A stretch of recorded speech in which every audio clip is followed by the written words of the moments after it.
सुंदर, सरल व रोचक कहानियाँ लिखने में सिद्धहस्त डॉक्टर संगीता झा जी की कहानी आज सुनिए, धत तेरे की। डॉक्टर संगीता झा हैदराबाद की एक प्रसिद्ध एंडोक्राइन सर्जन हैं, लेकिन हिंदी की वे एक स्थापित लेखिका भी हैं। आज वो किसी परिचय की मोहताज नहीं हैं। नमस्कार, मैं हूँ सीमा सिंह। सुनिए उनकी कहानी धत तेरे की मेरी आवाज़ में। बचपन के खजानों में एक अनमोल खजाना या कहिए रिश्ता है, जो है मेरे सूरज भैया। वैसे तो मुझसे करीब 16 साल बड़े थे, मेरे चाचा लोगों की उम्र के। वो मेरी सबसे बड़ी बुआ के बेटे थे, जो इन्हें जन्म देते ही स्वर्ग सिधार गईं। जैसा मैं सोचती हूँ कि शायद आम लड़कियों की तरह बुआ अपने मायके जचकी यानी डिलीवरी के लिए आई होंगी। चूँकि माँ ही मर गई, इसलिए ससुराल वालों ने बच्चे में कोई दिलचस्पी ली ही नहीं। दादाजी को कई बार कहते सुना था, घटिया लोग हैं सूरज के दधियाल वाले, मेरी बेटी का कोई ध्यान ही नहीं रखा जब वो पेट से थी, इसलिए बेचारी प्रसव पीड़ा सह नहीं पाई और भगवान को प्यारी हो गई। ये सूरज भी पिद्दा सा था, एकाध किलो का रहा होगा। वो तो इसकी नानी ने रुई से निचोड़ निचोड़ कर दूध पिलाया, अपनी छाती से लगा कर रखा। जब ये 3 महीने का था तो लल्ले पैदा हुआ। उसके हिस्से का दूध भी ये पट्ठा पीता था, तभी तो बेचारा लल्ले एक काठी का रह गया। उस समय मैं छोटी थी, समझूं या ना समझूं चुपचाप सुन जरूर लेती थी। थोड़ी बड़ी हुई तो खुद से ये प्रश्न किया। लोग कहते हैं मूलधन से ब्याज प्यारा होता है। यहाँ तो सूरज भैया जैसे तैसे जी रहे थे। उनकी नानी यानी मेरी दादी ने उनसे छोटे 2 चाचा लल्ले और नन्हे भी पैदा किए, पर वहीं मुझ पर सब जान छिड़कते थे। मैं बेटे की बेटी जो थी और उस पर मेरे माँ बाप जिंदा थे, इसलिए बच्चे के अच्छे भविष्य के लिए माँ बाप का जिंदा होना बहुत ज़रूरी होता है। पूरे गांव के लोग उन्हें सूरज ठेले वाला पुकारते थे या अंग्रेज भाई बोलते थे। मेरा उनसे ज़्यादातर गर्मियों की छुट्टी में ही मिलना होता था। खेत का काम और मामियों की चाकरी करते हुए वो इतने काले हो गए थे कि उन्हें अंग्रेज भाई पुकारने का औचित्य भी मुझे समझ नहीं आता था। फिर मुझे लल्ले चाचा ने बताया कि पहले गांव में उनके पिता यानी मेरे दादा हर साल किस दिन फसल लगाई जाए तो खेती में मुनाफा होगा, इसका प्रोडिक्शन वो एक पंडित जी कम एस्ट्रोलॉजर को बुलाकर करवाते थे। इसीलिए फसल लगाने के पहले दादाजी कभी हाथ में मूंगे की अंगूठी पहने दिखते तो कभी यज्ञ करवा रहे होते। इसी बीच कभी कभी घर के सदस्य भी उस ज्योतिषी को अपना हाथ दिखा भविष्य जानने को इच्छुक रहते। पंडित जी ने जब सूरज भैया का हाथ देखा तो कहा, अरे इस बालक के हाथ में तो विदेश यानी समुद्र पार जाने की लकीर है। इसके पास 4 पहिए का वाहन रहेगा और ये अपने प्राण भी विदेश की धरती में त्यागेगा। उसके बाद तो सारे घर वालों ने उनकी जो खिल्ली उड़ाई और उनका नाम सूरज ठेले वाला, क्योंकि सबकी सोच जहाँ तक जा सकती थी वहाँ तक तो सूरज भैया 4 पहिए का वाहन यानी ठेला लेकर सब्जी ही बेच सकते थे। और दूसरा अंग्रेज भाई, क्योंकि पंडित जी के मुताबिक उन्हें प्राण तो त्यागने विदेश की धरती में जाना था। कभी कभी लल्ले चाचा उनकी खिल्ली उड़ाते, कहीं वो विदेश नेपाल तो नहीं है। हमारा गांव अमवा जो गोरखपुर के पास था से नेपाल बहुत पास था। तभी दादाजी दहाड़ते, हंसने की ज़रूरत नहीं है, पंडित जी ने समंदर पार कहा है। मेरा लाल अमेरिका जाएगा और बड़ी सी गाड़ी में घूमेगा। दादी अंगूठा दिखाती, और खेती कौन करेगा? आपसे होगा। सारी सारी रात जग कर आपकी फसल को जानवरों और दुश्मनों से बचाता है। याद नहीं, एक बार गांव के लोगों ने पूरी फसल में आग लगा दी थी। जब से सूरज संभाल रहा है तब से सब ठीक है। दादा के सभी बेटे उसी फसल के पैसों से शहर में जाकर पढ़ रहे थे और उनका सबसे बड़ा नाती उनके लिए मजदूरी कर रहा था। हम जब भी छुट्टियों में अपने गांव जाते, सूरज भैया बारी बारी से मुझे और मेरे छोटे भाई को कंधे पर बैठा कर पूरा गांव घुमाते। गांव के स्कूल से जैसे तैसे उन्होंने 8वीं पास की थी। उसके बाद ना तो उन्हें और ना ही घर वालों को उनकी पढ़ाई की चिंता थी। वो बेचारे तो नाना ने सहारा दिया वाली फीलिंग दिल में लिए उनके चाकर बने हुए थे। थोड़े दिनों बाद जब पंडित जी की भविष्यवाणी पुरानी हो गई तो उनका नया नामकरण धत तेरे की हो गया। धत तेरे की उनका तकिया कलाम था। कोई भी पूछता, मवेशियों को चारा डाला? बेचारे जवाब देते, धत तेरे की, भूल गया, अभी डालता हूँ। कभी दादी पूछती, साबुन लाया? कल से पूछ रही हूँ। फिर वही जवाब, धत तेरे की, अभी लाता हूँ। हम भी उन्हें धत तेरे की भैया बुलाते तो वो नाराज़ हो जाते और अपना नाम सूरज बताने के लिए वो गांव के आखिर में बनी पहाड़ी में ले जाते। हम एक तरफ से चढ़ते और दूसरी तरफ से उतरते और साथ ही पीछे पीछे कोरस में गाते। इधर से आते हैं जरा सुस्ताते हैं, फिर उधर से जाते हैं, अगर रास्ता भूल गए तो सूरज भैया रास्ता बतलाते हैं। अपना नाम सूरज सुनकर वे बड़े खुश होते और फिर गांव के सेठ की दुकान में मिलने वाली ऑरेंज गोली खरीद कर देते। लेकिन जैसे ही सैर ख़त्म होती, साथ ही वो मज़ेदार चटपटी गोलियां हम बच्चे फिर चिल्लाते, धत तेरे की भैया। वो दौड़कर हमारे पास आते तो फिर हम कोरस में गाते, सूरज भैया आप हमारे सबसे अच्छे भैया हैं। पूरे गांव में और खेत में काम करने वाले मजदूरों के बीच वो धत तेरे की नाम से ही जाने जाने लगे। उनके हाथ में 7 समंदर पार जाने की लाइन और बड़ी कार वाली बात को घर के लोग भी लगभग भूल ही गए थे। अचानक धत तेरे की जीवन में एक बड़ा बदलाव आया। उनके अपने चाचा, जिन्होंने उनकी कभी सुध नहीं ली थी, को अपने भतीजे की याद आई। भले ही धत तेरे की दिन भर घर के कामों में उलझे रहते थे, लेकिन घर में उनकी बड़ी इज्जत थी।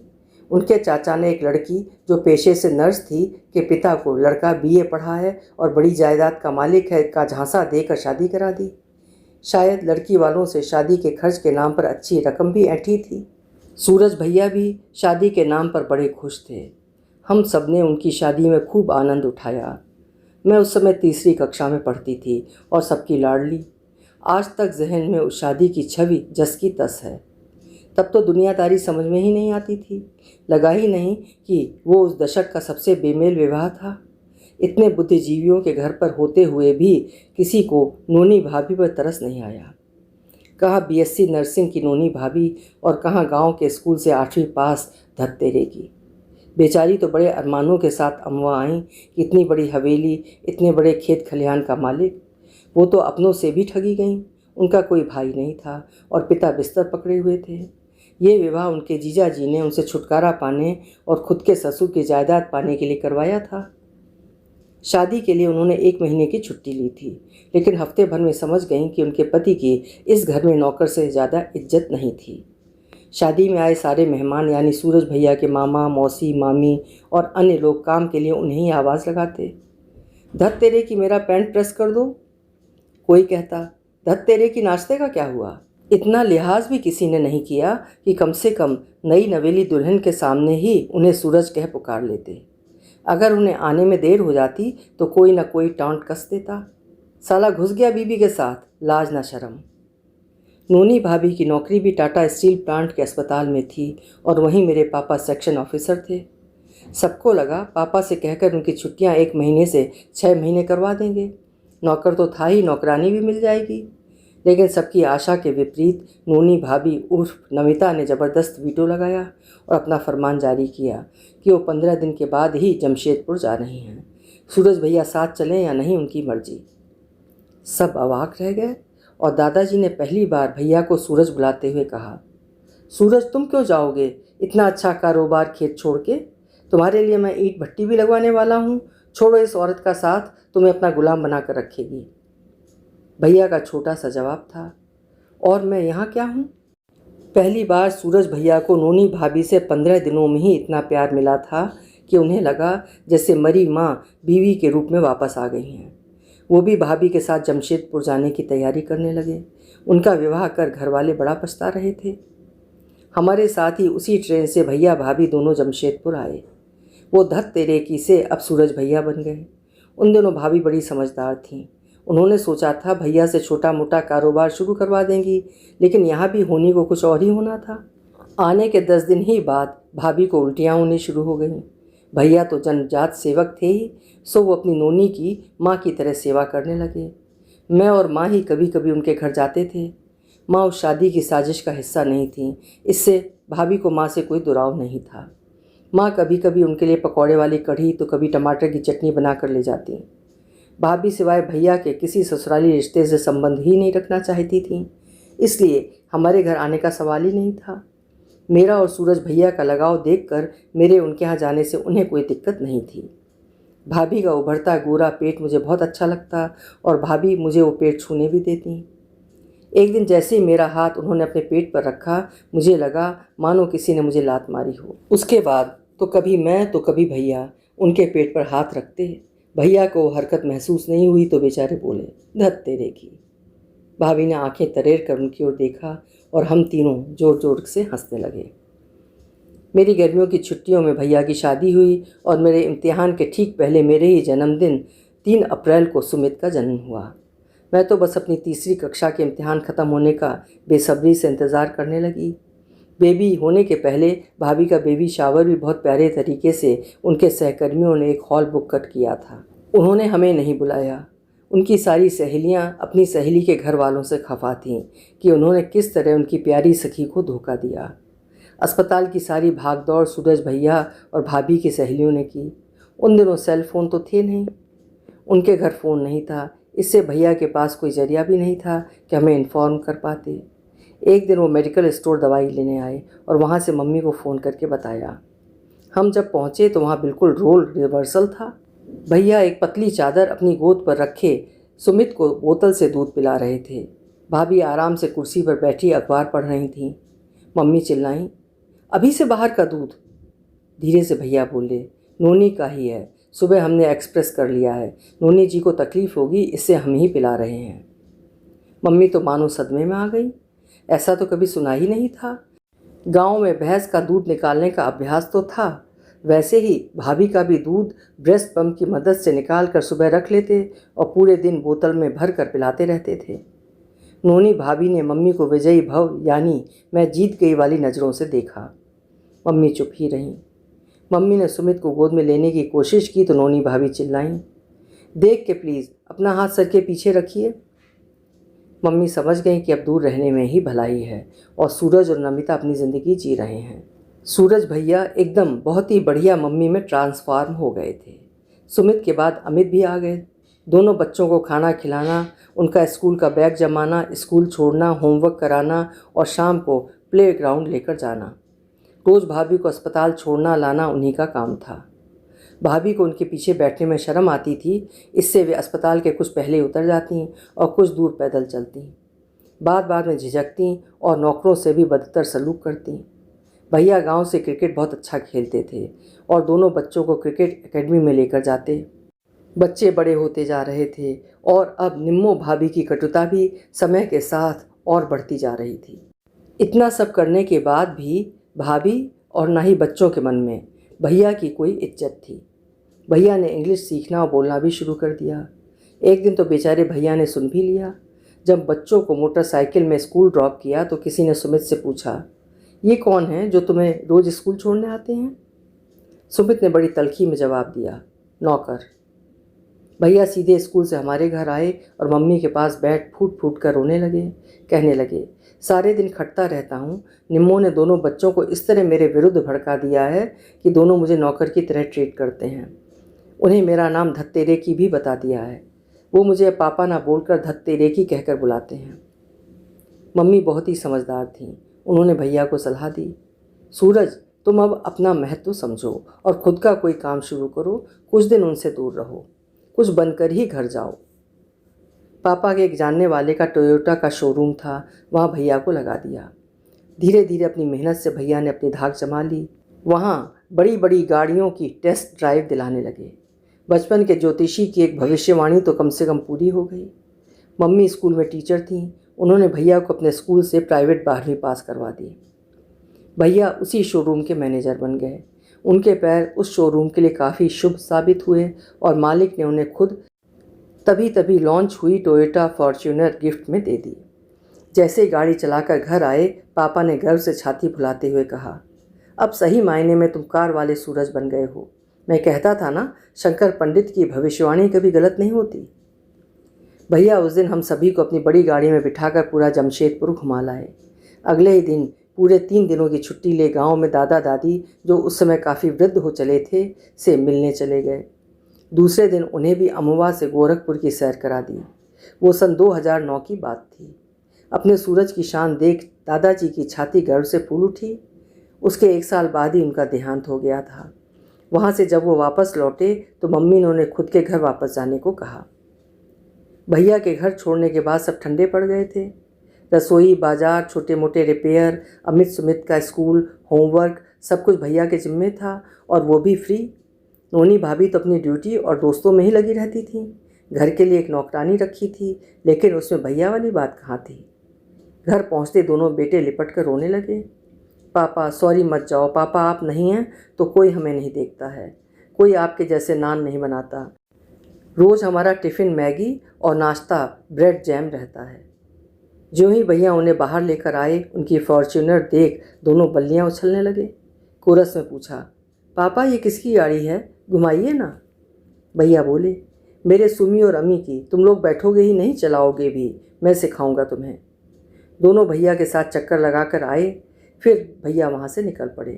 दोनों भाइयों ने जिद भी की कि वो ठहर जाएं, पर भैया टस से मस नहीं हुए। घर आने पर मम्मी ने समझाया भी तो भैया बोले, मामी मैं नोनी द्वारा किया अपमान वो भी हर दिन नहीं भूल सकता। मैं तो कब का बच्चों की वजह से रुका था, पर जब वो भी नौकर पुकारने लगे तो मुझे घर छोड़ना पड़ा। मैं और मम्मी ज्योतिषी की दूसरी भविष्यवाणी पूरी होने का इंतज़ार करने लगे।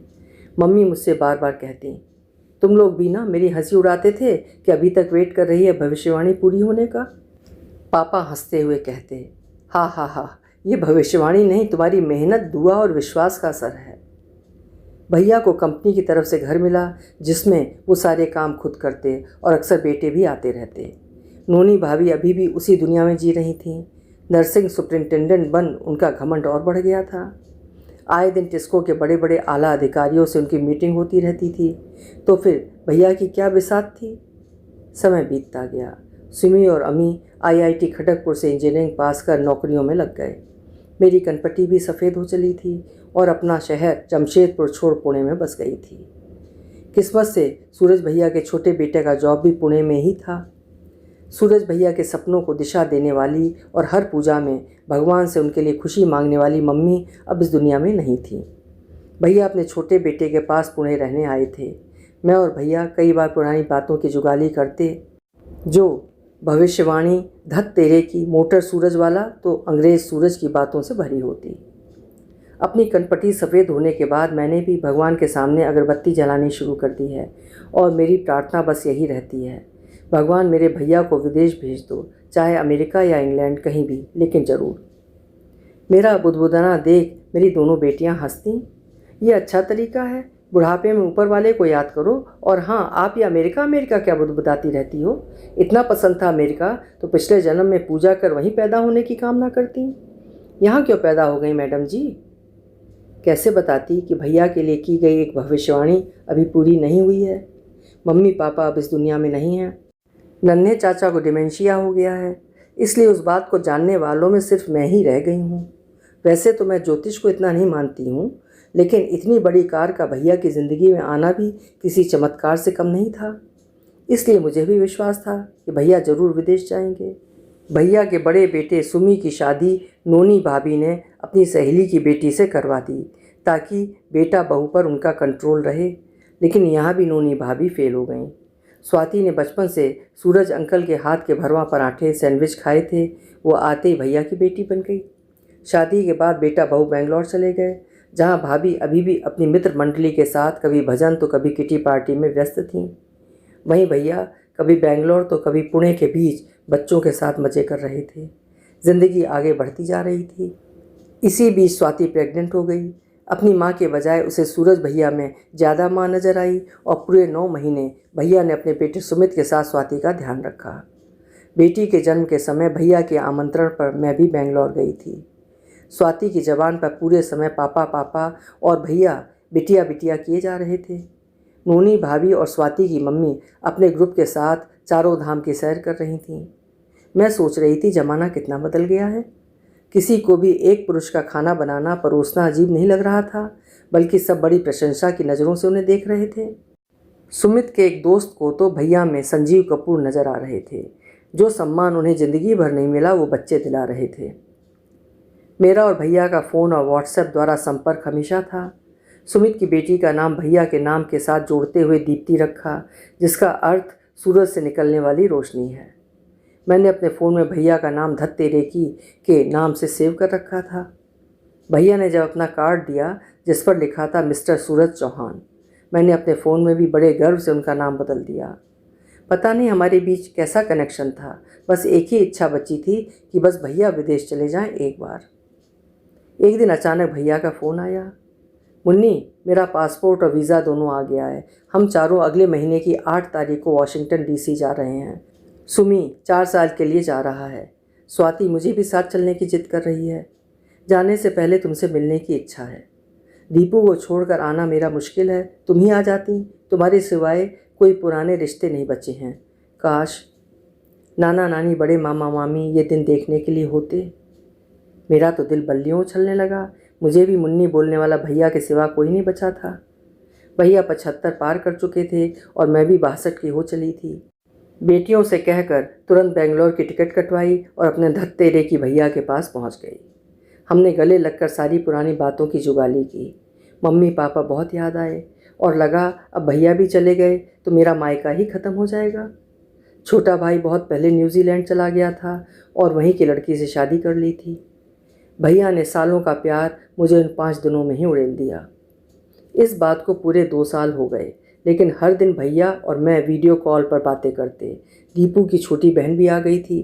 भैया की बड़ी गाड़ी अब वाशिंगटन डीसी में दौड़ रही थी। मेरा ज्योतिष में विश्वास देख दोनों बेटियां हंसती। मॉम इट्स जस्ट कोइंसिडेंस, ज्योतिष वोतिष कुछ नहीं होता। Never expected from you to be so old timer to believe all that. मैं बार बार डरती कि आखिरी भविष्यवाणी ना सच्ची हो जाए। बार बार भैया से विनती करती, आप आ जाएं, मैं आपको बहुत मिस करती हूँ। भैया कहते, अरे मुन्नी कैसे, यहाँ दीप्ति और अब दिया कैसे कर पाएगी स्वाति बिटिया सब। हमारी इस बात के ठीक 3 दिनों बाद भैया को अचानक दिल का दौरा पड़ा और वो धत तेरे की से पूरे अंग्रेज बाबू बन गए, अपने प्राण तज दिए। सुमित ने मुझे फ़ोन कर उनका मुंह दिखाया और बताया कि उसके पापा मरने से पहले मुन्नी से बात कराओ बार बार कह रहे थे। वो मेरे सूरज भैया थे ना, ज़िंदगी भर सबकी सेवा करते रहे, एक बार भी अपने लिए किसी से कुछ नहीं मांगा। इस घटना को पूरे 2 महीने हो गए। विदेश में प्राण तज देंगे ये डर था ही मुझे। इससे उनसे हुई कई बातचीत रिकॉर्ड कर रखी थी मैंने। मन जब भी बेचैन होता है पुनः पुनः ये मुन्नी उस रिकॉर्डिंग को सुन अपने भैया के पास चली जाती है। काश मैं उन्हें विदेश जाने ही नहीं देती तो शायद भैया पास होते। अभी आप सुन रहे थे डॉक्टर संगीता झा जी की लिखी हुई एक इमोशनल कहानी धत तेरे की। उम्मीद है कहानी आपको ज़रूर पसंद आई होगी। पसंद आई हो तो कहानी को लाइक और शेयर करिएगा और आपसे अनुरोध है चैनल अभी तक सब्सक्राइब ना किया हो तो चैनल सब्सक्राइब कर लीजिएगा। कल फिर मिलते हैं। नमस्कार।